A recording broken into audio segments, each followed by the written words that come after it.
वीजे का मसला देख लीजिए, क्या इस कामयाबी से आपका असला बिक रहा है? क्या हमारे अवाम के लिए वीजा आसान हो गया? तो वो तो कहीं आसानी नजर नहीं आती। हमारे लोग आज भी जो है नौजवान अपना फ्यूचर मुल्क से बाहर देख रहे हैं, मुल्क के अंदर नहीं देख रहे, अनफॉर्चुनेटली। सो मैं ना पीपल आर सो ये डिसअपॉइंटेड। मैं चौर साहब बिल्कुल ठीक है, ये अमेरिका में भी ऐसे ही है।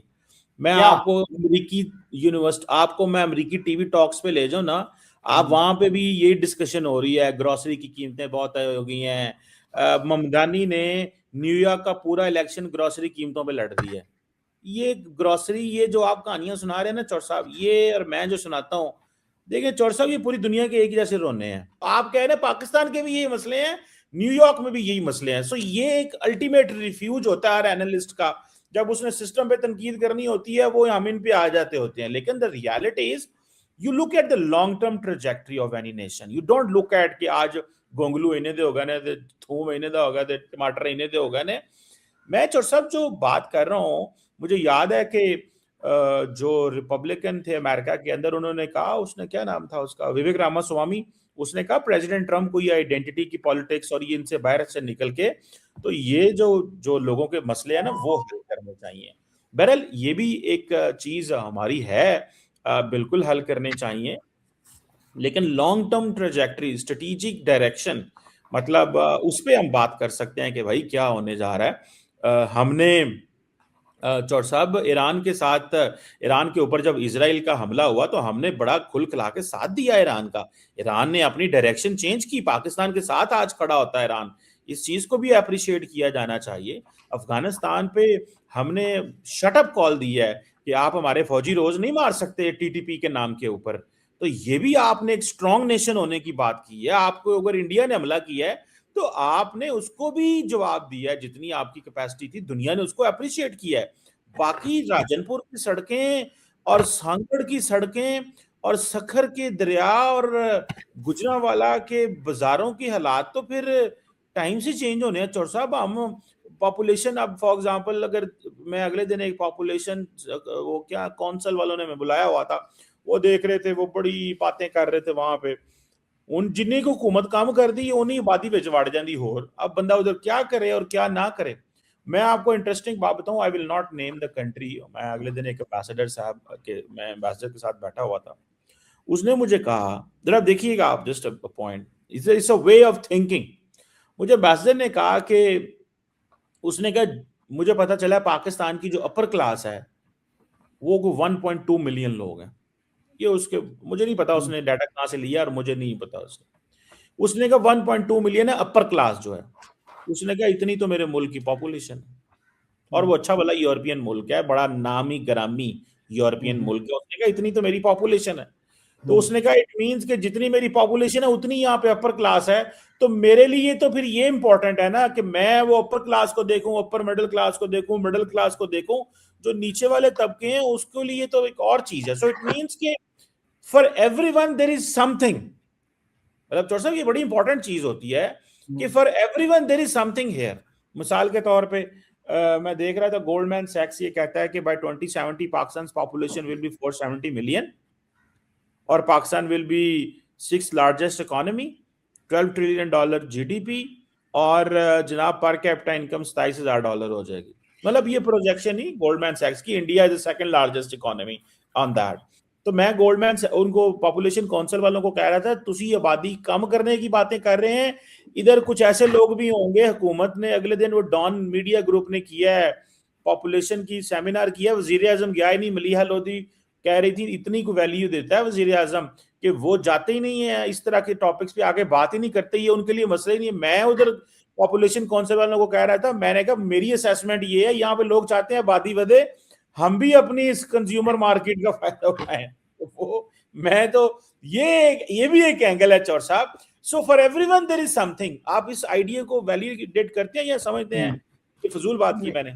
नहीं चीमा साहब, बात यह है कि अमेरिका के साथ पाकिस्तान का कंपैरिजन जो है ना, दैट इज वेरी फलेशियस।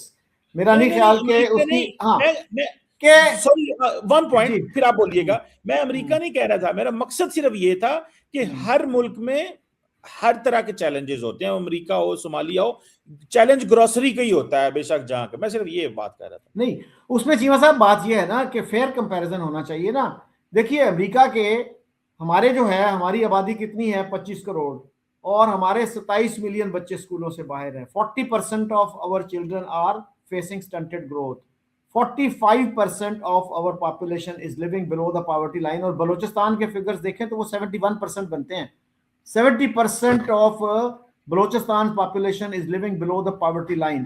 तो अमेरिका के साथ नहीं आप इसको कंपेयर कर सकते। प्रॉब्लम्स तो है, महंगाई तो है, हर जगह है, लेकिन ये जो प्रॉब्लम्स है ना, स्ट्रक्चरल प्रॉब्लम्स, ये बहुत गहरे हैं हमारे। तो you will be doing a huge service to the establish to the ruling elite कि अगर आप उनका केस इस तरह से लड़ें कि जनाब कोई बात नहीं, आपको घबराने की जरूरत नहीं है, ये प्रॉब्लम तो अमेरिका में भी है, ये तो जनाब स्वीडन में भी है और फला। तो that is not really fair thing. हमें सेल्फ क्रिटिकल होना पड़ेगा अगर आप इंप्रूवमेंट लाना चाहते हैं। अगर आप ये मोर ऑफ द सेम करेंगे तो फिर हमारे प्रॉब्लम्स जो है ना, ये ज्यादा से ज्यादा गंभीर होंगे, हल नहीं होंगे। और जो हमारा एलीट कैप्चर है, इवन जो प्रो एस्टेब्लिशमेंट लोग हैं, they are not rebels, Ishrat Hussain जैसे, वो भी कहते हैं कि ये एलीट कैप्चर हो चुका है। जो रियासत के जराए हैं वो सारे के सारे रूलिंग एलीट के लिए वक्फ हो चुके हैं, अवाम के लिए उसमें कुछ नहीं रखा। तो ये जो चीजें हैं कि अवाम को आप कितनी सहूलतें दे रहे हैं, उनको कितनी अच्छी एजुकेशन दे रहे हैं, कितनी बाकी फैसिलिटीज दे रहे हैं, तो ये मैटर करता है। और इसी से आपकी रिस्पेक्ट बनती है बाकी दुनिया में। जैसे कुछ अर्सा पहले कहा गया था कि हम जनाब जियो स्ट्रैटेजी से जियो इकोनॉमिक्स की तरफ जा रहे हैं, लेकिन उसका कोई प्रूफ हमें नजर नहीं आता अनफॉर्चुनेटली। तो हमें अपनी गलतियों से सीखना चाहिए। अवाम को अगर आप सेंटर उस पर रखेंगे, सेंटर स्टेज पे, तो बहुत सारे मसाइल आपके हल होंगे। आपकी जो तरजीहात हैं, आपकी प्रायोरिटीज हैं, वो चेंज होंगी। अब पॉपुलेशन की आपने बात की, 62 लाख 6.2 मिलियन जो हैं बच्चे हर साल हमारे पैदा होते हैं। हमारे हेल्थ मिनिस्टर के ये फिगर्स हैं, और ये बहुत सारे यूरोपियन कंट्रीज की आबादी से ज्यादा है। तो इस पे हमें तवज्जो देनी चाहिए। आपने अभी खुद ही कहा कि प्राइम मिनिस्टर साहब जो है पॉपुलेशन काउंसिल के उसके उस सेमिनार पे नहीं गए। So that actually very unfortunate कि आपकी जो प्रायोरिटीज हैं, इतना ये सीरियस मसला है तो आप उसको तवज्जो ही नहीं दे रहे। तो हमें जो है ये जो सीरियस इश्यूज हैं, पॉपुलेशन जैसे, गुर्बत जैसे, अनएम्प्लॉयमेंट जैसे, इन पे तवज्जो देनी होगी। नया मुल्क हमने बनाया था क्या कोई जंगी जुनून के लिए तो नहीं बनाया था ना, कि हमने जंगें लड़नी है, दुश्मनदारी करनी है, ब्लड फ्यूड बनाना है। मुल्क बनाने का मकसद तो अवाम के लिए फैसिलिटीज होता है कि हम अवाम को अच्छी जिंदगी देंगे। वो तो चौधरी साहब, it's a continuous process, it's a continuous process. मिसाल के तौर पे मैं इंडिया की अगर मिसाल आपको देता हूं, तो India is spending like $88 billion on defence. India बहुत सारा पैसा खित्ते के अंदर लगाता है या छोटे छोटे मुल्कों में जाके लगाता है उनकी डेवलपमेंट के लिए, कम्युनिटी प्रोजेक्ट्स बनाता है पूरी दुनिया के अंदर। वाई? भाई घर में तो इंडिया को बहुत सारे अपने लोगों को, उधर स्लम्स की लाइनें लगी हुई हैं वहां पे। मतलब आप इमेजिन करें what is the situation in many areas in, मतलब इंडिया के अंदर खुद गवर्नमेंट कहती है 80% लोगों को, 70% लोगों को तो आटा हुकूमत देती है सब्सिडाइज, और वो सारा कितने बिलियंस ऑफ डॉलर्स का, ये खुद बोलती है गवर्नमेंट की स्टैटिस्टिक्स हैं इन दिस इलेक्शन ईयर, उन्होंने ये कहे हैं। तो इसका मतलब क्या है कि वो जो बाकी दुनिया में वो कम्युनिटी प्रोजेक्ट बना के दे रहे हैं वो बंद कर दें या चांद पे जाना बंद करें। तो मेरा ख्याल है बहुत सारी चीजें पैरेलल चल रही होती हैं, हुकूमतें कर रही होती हैं। मिसाल के तौर पे अमेरिका अरबों डॉलर दुनिया में लगा देता है, लेकिन वो जो ड्रग्स वाले घर में बैठे हुए हैं सड़कों पे, वॉशिंगटन की सड़कों पे, न्यूयॉर्क में जो ड्रगी बैठे हुए हैं, उनको नहीं वो खत्म कर पाता। Do you have a hope Pakistan is on a right direction? देखिए चीमा साहब, आपने जो स्लम्स की बात की ना, तो स्लम्स तो अभी कहा जाता है कि कराची का जो स्लम है वो शायद अब इंडिया के स्लम से भी बड़ा हो गया है। अगर आप गूगल करें the largest slum in Asia, तो शायद वो लियारी वाला है, क्या कौन सा है। तो ये तो स्लम्स तो हैं हर जगह पे, लेकिन आप ये देखिए ना कितनी बड़ी तादाद में हमारे बच्चे स्कूलों से बाहर हैं। और इंडिया के साथ आप कंपेयर कर रहे हैं, इंडिया का डिफेंस एक्सपेंडिचर डेफिनेटली ज्यादा है, लेकिन आप ये भी देखिए कि उनकी इकोनॉमी का साइज कितना बड़ा है। 4 ट्रिलियन की इकोनॉमी है वो, और उसका वो मुकाबला करते हैं कि चाइना के साथ, कि हमारा अगर 80 बिलियन है तो चाइना का भी देखिए कि उनका डिफेंस एक्सपेंडिचर कितना है। तो ये जो बात है ना, असल चीज ये है कि आप प्रोपोर्शनेटली कितना खर्च कर रहे हैं। इंडिया जीडीपी का कितने % एजुकेशन पे खर्च करता है, कितने % हेल्थ केयर पे खर्च करता है, ये चीजें भी हमें नजर में रखनी चाहिए।